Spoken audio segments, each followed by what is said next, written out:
December 21st, 1988.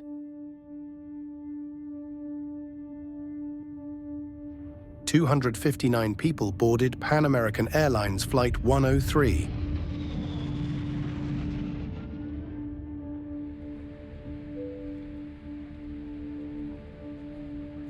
But just 38 minutes after departing London Heathrow, disaster struck. Pan Am jumbo jet with 258 people on board. First pictures from the devastated town of Lockerbie. Both Scotland and England were strewn with wreckage. There's no indication that there was anything out of the norm with this aircraft this evening. Good evening. A Pan Am jumbo jet with 258 people on board has crashed tonight just north of the Scottish border. The aircraft disappeared from radar screens, apparently exploding in mid-air. It remains the deadliest terrorist attack on British soil, claiming 270 lives. The main parts of the plane hit Lockerbie in a ball of fire, but wreckage and burning fuel spread over a much wider area. In the aftermath, investigations uncover a bomb, international conspiracies, and a long pursuit of justice. Yet even now, questions linger, and new revelations continue to surface. Join us as we delve into the events that forever changed history, examining every moment, minute by minute.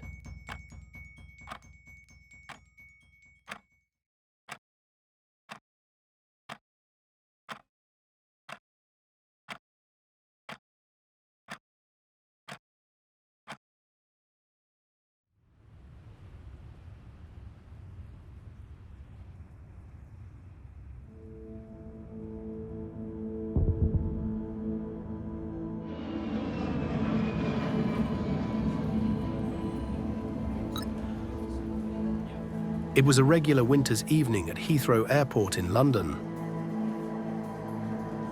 Pan Am Flight 103, a Boeing 747 known as the Clipper Maid of the Seas, takes off from the runway, ready for its transatlantic journey. The huge aircraft had already made stops in San Francisco and New York and was operating the route from Frankfurt to Detroit, making a stop in London on the way. The flight was manned by a crew of 16, led by veteran Captain James B. Macquarie. Everything seemed routine as the plane joined the many others flying over the darkening sky.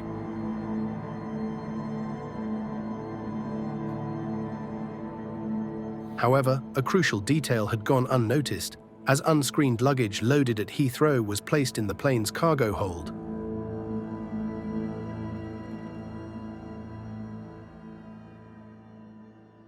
The flight's path would carry it over the quiet Scottish town of Lockerbie, a place that would soon be thrust into the international spotlight.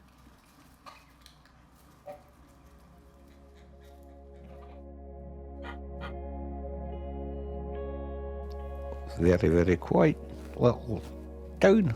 Everybody knew each other. Just a small town, farming community. Everybody got on with everybody, you know. No problems at all.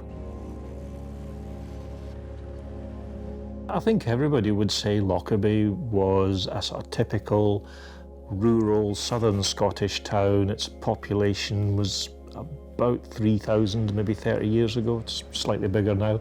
So you had the chip shop and, you know, the town high street bustled. It was a market town, so agriculture, farming is big industry in the area. I came to the town initially as an 11-year-old from a primary school nearby and did my secondary education here from 1981 through to 86 when I left to join the police.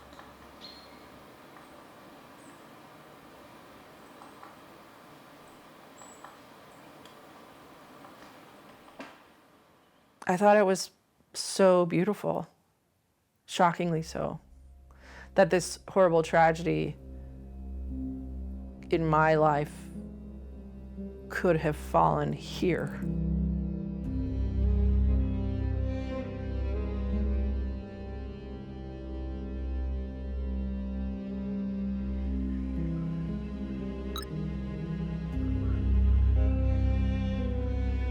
the flight successfully established radio contact with Shanwick Oceanic Area Control in Prestwick. The plane was flying at an altitude of 31,000 feet with a ground speed of 499 miles per hour. This would become the last contact made with the aircraft. Just a few minutes later, the Clipper Maid of the Seas failed to acknowledge an oceanic route clearance transmission and disappeared from radar. Air traffic control had officially lost contact with the flight.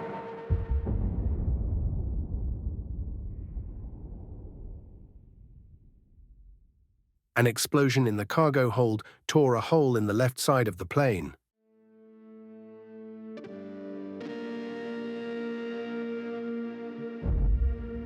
Seconds later, the nose cone of the aircraft was blown off, sending the main body of the plane into a vertical descent. The flight was carrying 35 students studying at Syracuse University.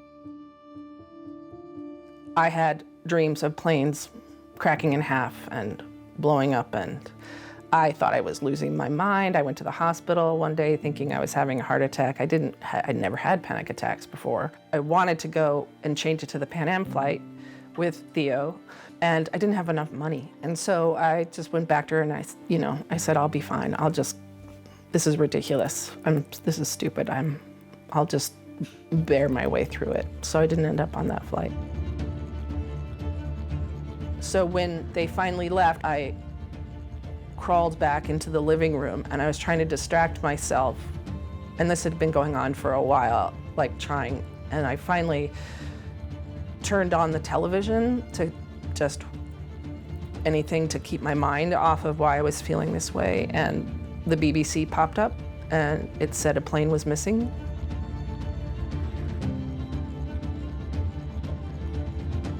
They didn't know where it was going, and I knew instantly. Plummeting from the stars, the aircraft's wings crashed into the small town of Lockerbie, Scotland. About 7 p.m, sitting watching TV, heard this noise, and looked out the window, and this great big flash. Complete darkness. We were all in the dark. The kids were screaming, they were running down the stairs. One is to find a torch and tried to open the door. There were great boulders, there was soil, and the smell of aviation fuel, unbelievable. So managed to get out and shone the torch about. I couldn't believe it. There were bodies all over the place. The crash ignited a blaze and created a 154-foot-long crater. Good evening. A Pan Am jumbo jet with 258 people on board has crashed tonight just north of the Scottish border. Pan Am Flight 103 started in Frankfurt, but passengers didn't board the 747 until transferring at Heathrow. The plane took off at 6:25, 25 minutes late. It climbed to 31,000 feet, passing over the Scottish border right on course. Some 50 minutes after takeoff, shortly after the last radio contact, the aircraft disappeared from radar screens, apparently exploding in mid-air. The main parts of the plane hit Lockerbie in a ball of fire, but wreckage and burning fuel spread over a much wider area, most falling in an area roughly 10 miles by 6, but some debris landing 80 miles away. The cockpit landed 3 miles away, in Tundergarth, a cabin door near Langham, and clothing at Westerkirk, the result of a massive explosion. In the corner, I had a hedge, and this hedge, it was right all the way down flat, but part of the hedge, there were a body lying over it. And I showed the torch, and this body had only one shoe on. We weren't allowed back in this house.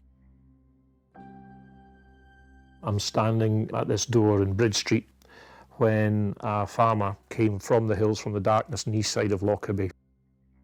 He'd loaded up the pickup truck with one of the inflatable chutes that is deployed when the emergency exit doors are opened and so on. There was one of those and some fuselage. We had seen that there was a passenger in the front passenger seat of his pickup truck. Just looked like they were asleep, you know. But it turned out that this was a toddler that had been from the plane and was in fact dead. He'd explained that he was worried that the child was out in the field and exposed to the wildlife and so on, so he thought this was the best thing he could do.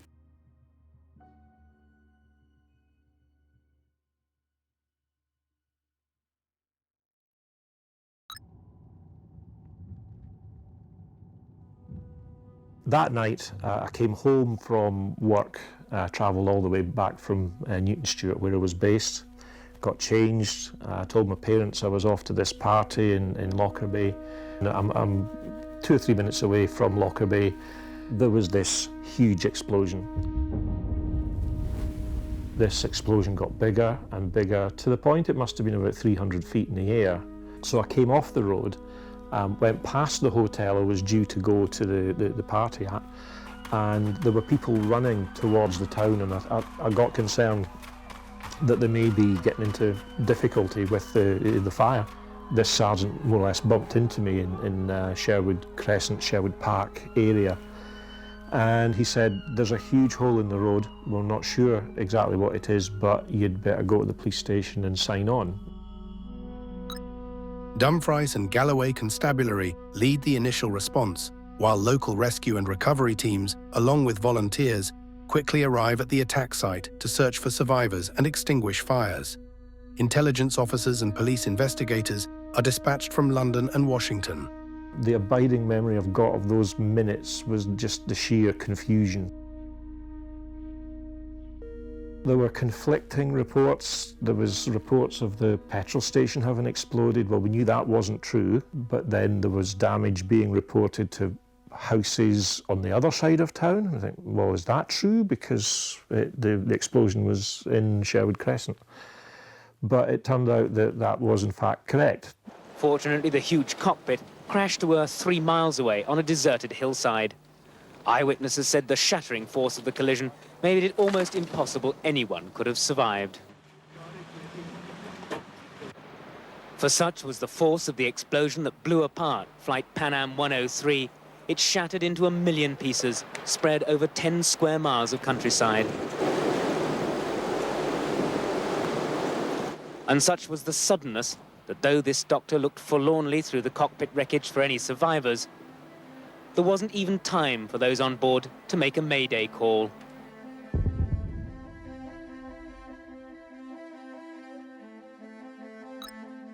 At midnight, Inspector John Boyd establishes Lockerbie Academy as the command centre for various agencies. As the chaos of the night continued, Boyd gathered his first meeting of investigators, stressing the need to locate any survivors and to gather evidence. Emergency services continue to tackle the blaze. I was a very young, keen firefighter, and I was probably involved with Sherwood Crescent for most of my incident. Unfortunately, it turns out that one of the main engines had come down and pierced the main water supply into Lockerbie. And Lockerbie's on a ring main, so it had an effect on a massive part of the area.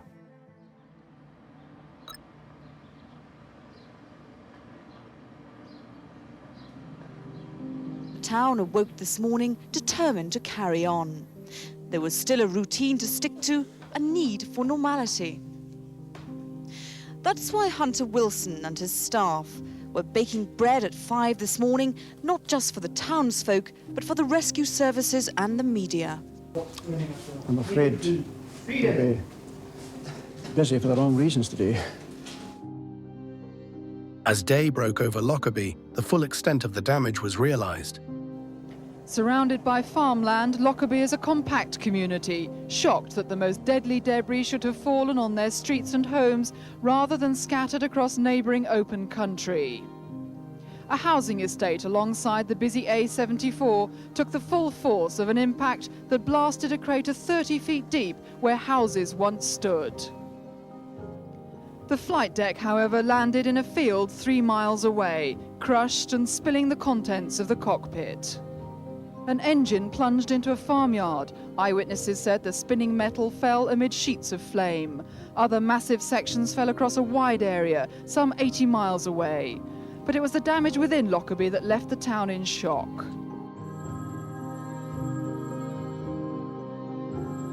A man calls the Associated Press and United Press International in London, claiming responsibility for the attack on behalf of the Guardians of the Islamic Revolution, stating it was in retaliation for the downing of an Iranian aircraft months earlier.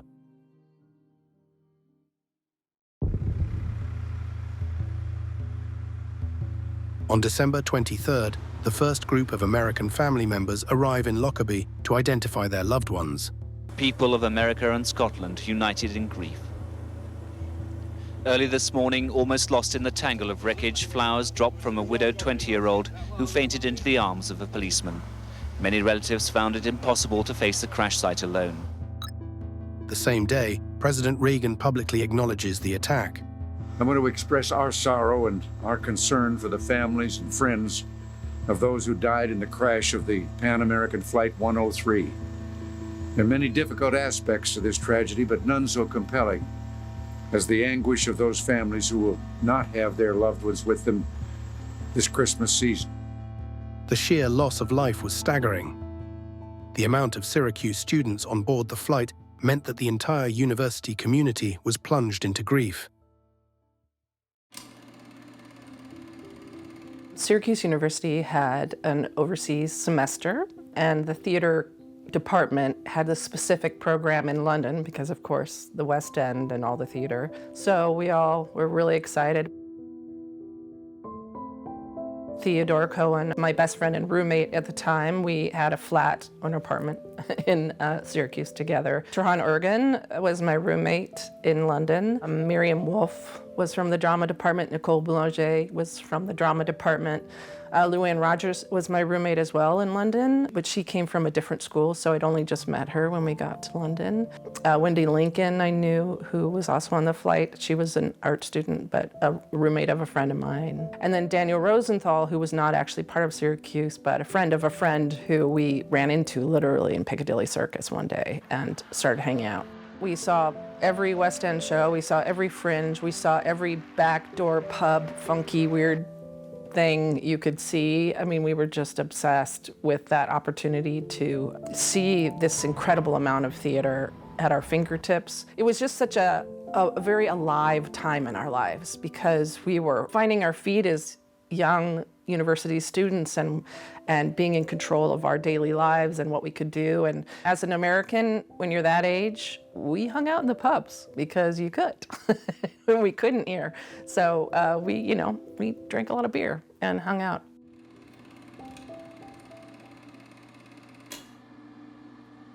I knew 5 of the 35 Syracuse students who were aboard Pan Am 103 as I was a senior when they were, I think, freshmen or sophomores possibly in the drama department at Syracuse University. The person that I knew the best was Miriam Wolfe. Miriam was like a sunflower. Miriam was known for just showing up when you were at your lowest point and bringing you flowers or treats or bringing roses for you when you'd accomplished something, or she was just unflappable, sometimes almost irritatingly so. She was an absolute gem of a person, and I don't think she had realized yet her value in that.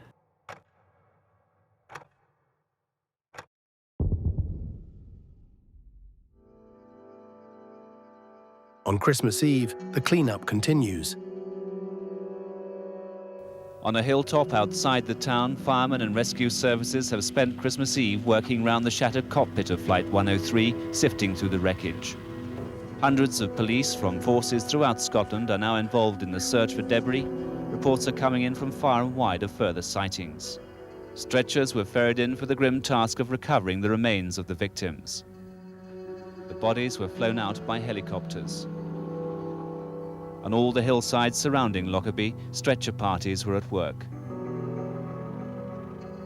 They were taken to the temporary morgue in the town hall, where their relatives faced the distressing task of identifying them. The personal belongings of the victims are being stored in this warehouse. A careful log is being kept of exactly where they were found to help with the task of identification. All of this wreckage from the aircraft was collected from just one street in Lockerbie. At a local bus stop, part of the engine still lies buried only feet from the pavement. And in the shattered and still smoking remains of Sherwood Crescent, they are painstakingly picking their way through the rubble. 10 local people, including 3 children, are reported to be missing. Volunteers set up and staffed 24-hour canteens to feed the relatives, soldiers and rescue workers. Milk tankers were filled up, everybody improvised. You know, the community came together, different agencies, organisations came together.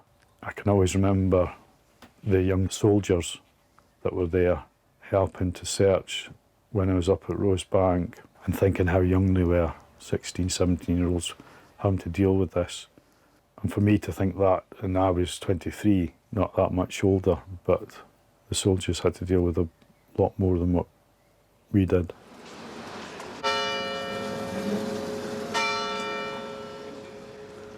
As the first victims of the doomed jumbo jet began their journey home to America tonight, the town of Lockerbie turned out to grieve. Parade! Attention! An honour guard was formed from the policemen who worked so tirelessly to search out the victims. The chief constable gave the salute. Standing in the high street of the town, Pan Am stewardesses struggling with their emotions. The soldiers and the mountain rescue teams with their dogs watched as the final journey began. They'd come to take the coffins bearing their loved ones, fitting a chapel of rest set up inside the town hall, but many of those who lie here are still unidentified. Large quantities of wreckage today were loaded on board RAF transporters supervised by salvage and recovery experts. They're being driven south, but Department of Transport officials have refused to reveal their final destination. As troops continue to collect even the tiniest fragments from the shattered aircraft, police are continuing their investigations into allegations of looting. 4 men have now been arrested. 3 men were picked up last night from villages nearby for possession of aircraft parts. They'll appear in court tomorrow. Police diving teams are now searching the lakes and lochs downwind of the crash site. It's thought some bodies and wreckage could lie here. David Chater, News at 10 in Lockerbie.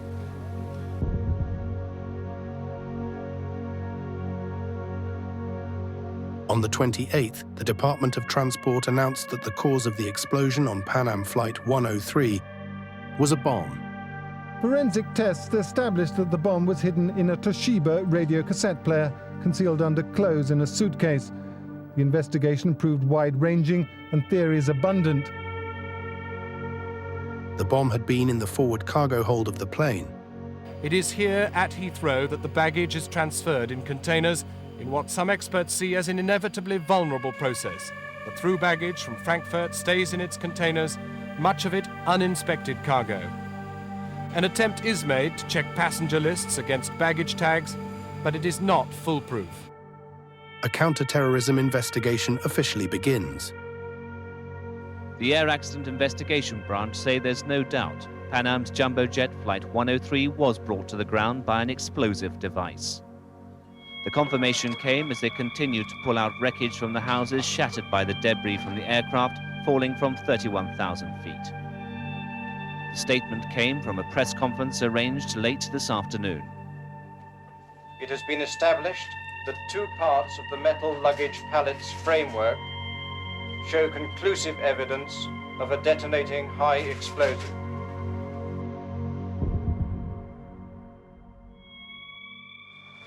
Donna, the border collie, knows every inch and every boulder of the crash site. For 7 days, she has worked the rubble. As debris is removed, she searches again and again for anything carrying human scent. She has detected remains under rubble that is 4 foot 6 inches deep. Donna's father, Shep, is the veteran of the 50 dogs now in Lockerbie. Their owners are all volunteers who formed the Search and Rescue Dog Association to standardise training across the country. On the night of the crash, police escorts brought them from homes hundreds of miles away. And in the first 2 hours, they'd found 111 bodies under hazardous conditions. And as we sifted through the wreckage, there was body after body after body. It was really devastating. We are trained for such occasions, but in my many years as a fireman, I think this is the worst I've ever come across. It's really quite sickening. Yeah, very sickening. Dissatisfied by the lack of public information and support, the families of those slain formed the group Victims of Pan Am Flight 103. The group would be instrumental in fighting for higher standards of airport security and justice for their loved ones.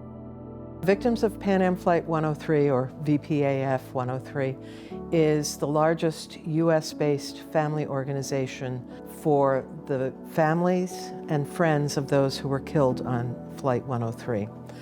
It has 4 purposes. The first is to seek the truth about this tragedy. The second is to support family and friends. The third is to advocate for increased safety for travel, especially air travel. And finally, to combat terrorism and support national security. There have been many terrible tragedies like that that do not necessarily wind up with active groups as Pan Am 103, VPAF 103 is. I think it has, in some ways, helped in that sense of purpose, but also in the sense of camaraderie, that we are together in this situation, in this tragedy, and we can help one another.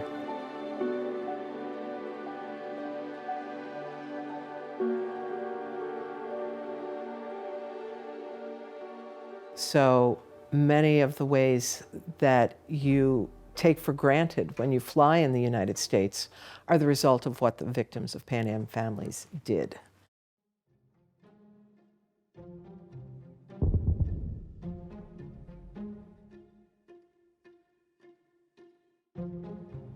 After a 3-year investigation, arrest warrants are issued for 2 Libyan nationals.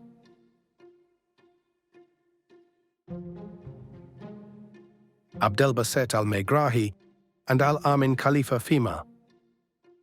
The men were indicted on 270 counts of murder, conspiracy to murder, and violating Britain's 1982 Aviation Security Act.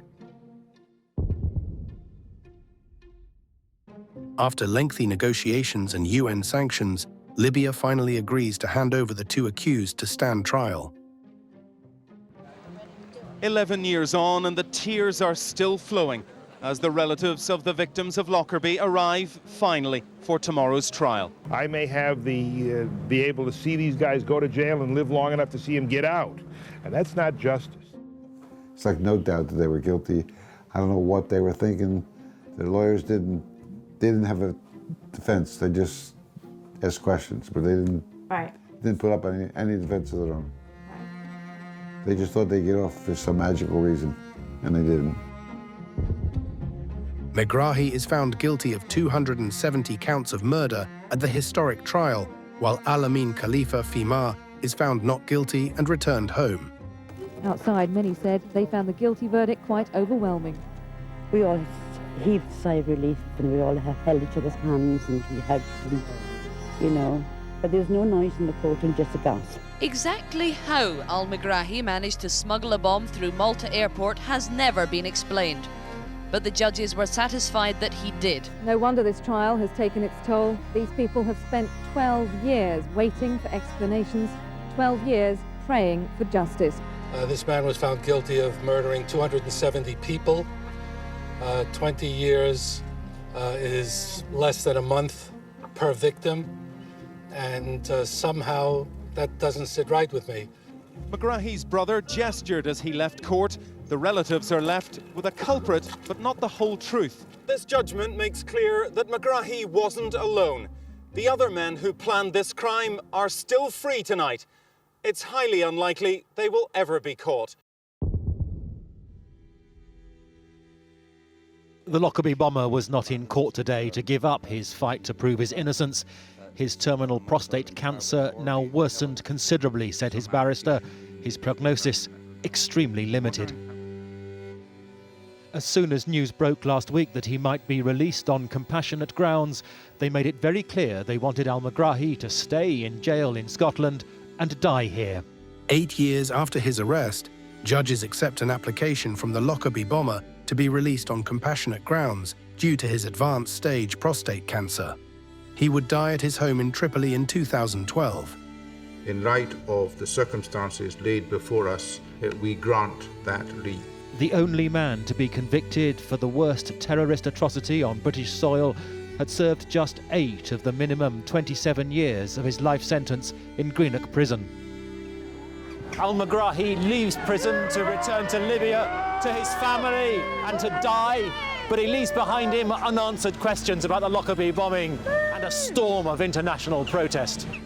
It was not a political deal, they said, but compassion.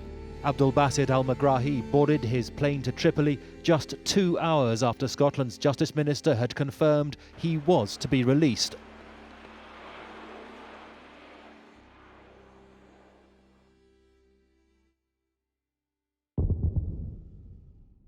On the 32nd anniversary of the disaster, the US announced it is filing charges against a Libyan man suspected of making the bomb on Flight 103. The new suspect is Abu Ajayla Mohammed Massoud, who's already behind bars in Libya on separate bomb-making charges. The US alleges he conspired with a fellow intelligence official, Abdel Basser al-Megrahi, the only man ever convicted of the bombing. Is the truth here in Libya? Are there more answers to come?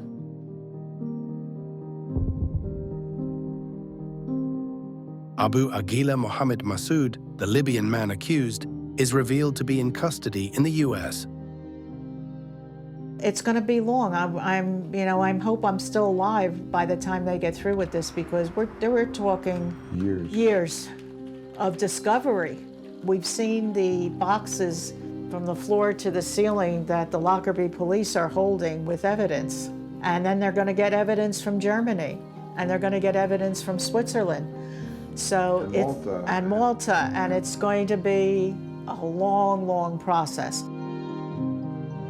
It didn't feel like closure of any kind, because I felt like we're never really going to know all of the chess pieces that were happening between the United States and Libya, the United States and Iran, and all the little pieces that were being moved around that we don't even know about.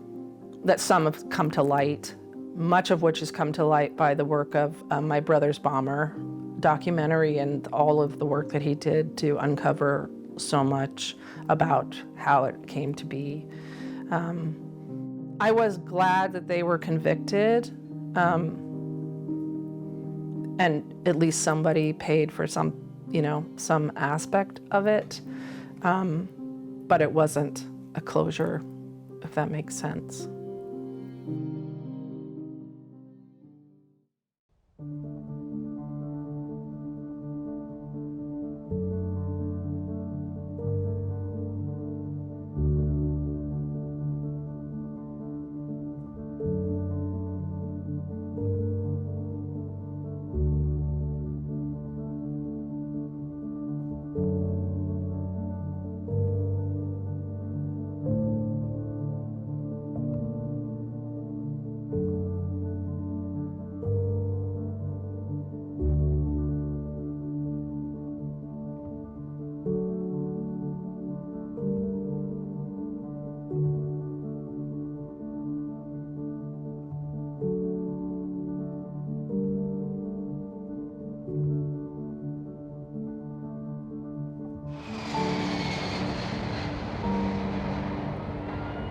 As minutes turned into hours, hours turned into days, days turned into years. and years turned into decades. Families of the victims of the Lockerbie bombing still search for justice. Some people were so consumed by anger that they really became not effectively functional. And they became embittered and kind of, I think their lives were difficult and probably shortened by what had happened. Some people poured themselves into writing. Some people became very spiritual. Some people tried to help others. And so a lot of different reactions to it. And mine was to be purposeful, to try. I think my career as a prosecutor is an outgrowth of what happened to me.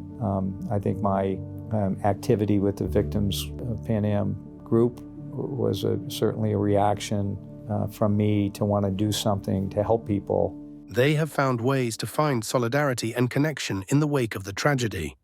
At this point in time, from the family members that I have the privilege of knowing, they've become quite savvy, I think, and have been really helpful to other families and communities and groups who have experienced subsequent high-profile disasters or traumas. So whether that be Oklahoma City, TWA, 9/11, they've taken that experience and their trauma and what they learned and are passing it on to others who unfortunately are going to have to go through that. Finding new ways to remember and honor the victims of the Lockerbie bombing continues to this day. The Legacy Award is an award that was started by the victims of Pan Am Flight 103. One of the recent scholars works for a U.S. government agency that is very much involved in terrorism prevention. There is another scholar, a scientist, who is actually working on preventing missiles from striking. There's another scholar who was in the military when he was doing his graduate program and has returned to the military for counterintelligence. So just 3 examples of that. Alongside the Legacy Award, the Lockerbie Remembrance Scholar Scheme has also united people. You can become very cynical and very worried that the world is going bad. But when I look at these scholars, when I look at the young people that I deal with through the Remembrance and Lockerbie Scholarship, I realize there's a lot of hope for the world. The Lockerbie Scholars are 2 students from Lockerbie Academy in Scotland who are selected and come to Syracuse for 1 year as visiting scholars. The Lockerbie Scholars are ambassadors at a very young age, and they're always very good. There's us 2, and then there's the 35 Syracuse Remembrance Scholars, because there's 35 on the plane. So each person that is a Remembrance Scholar represents 1 person on the plane.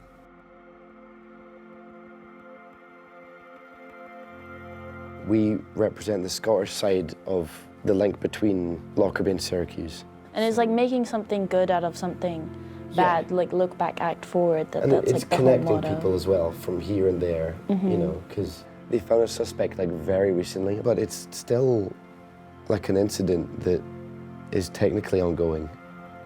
But I think there is still the ability to move on from that, regardless of the fact that it's an ongoing case, and regardless of the fact that there, on a technical level, there isn't any closure.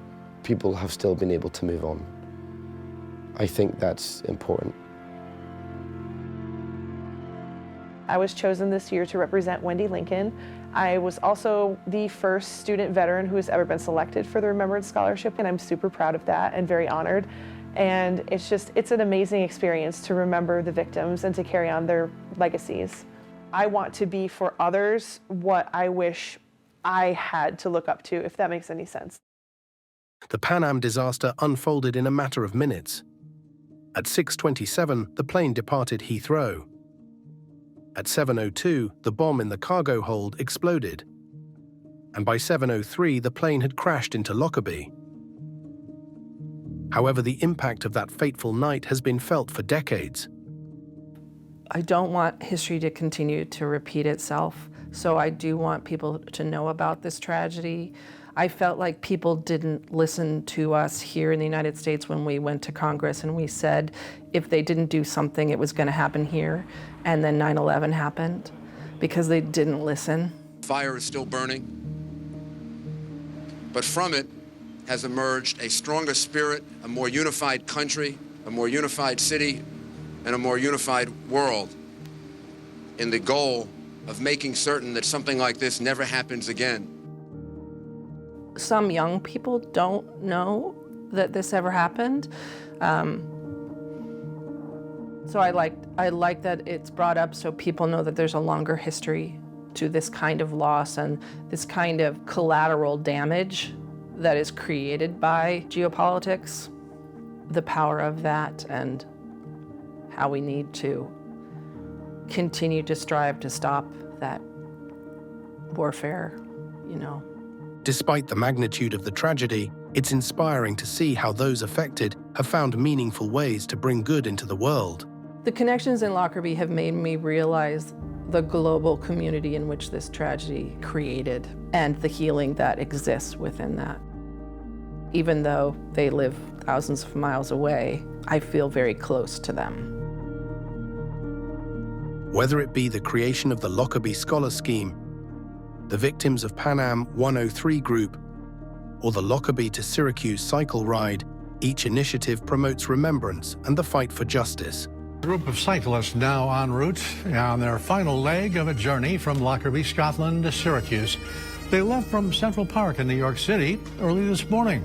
The group is made up of first responders who are making the trip to mark the 30th anniversary of the bombing of Pan Am Flight 103. The Pan Am 103 tragedy remains the most deadly terrorist attack on UK soil, claiming 270 lives.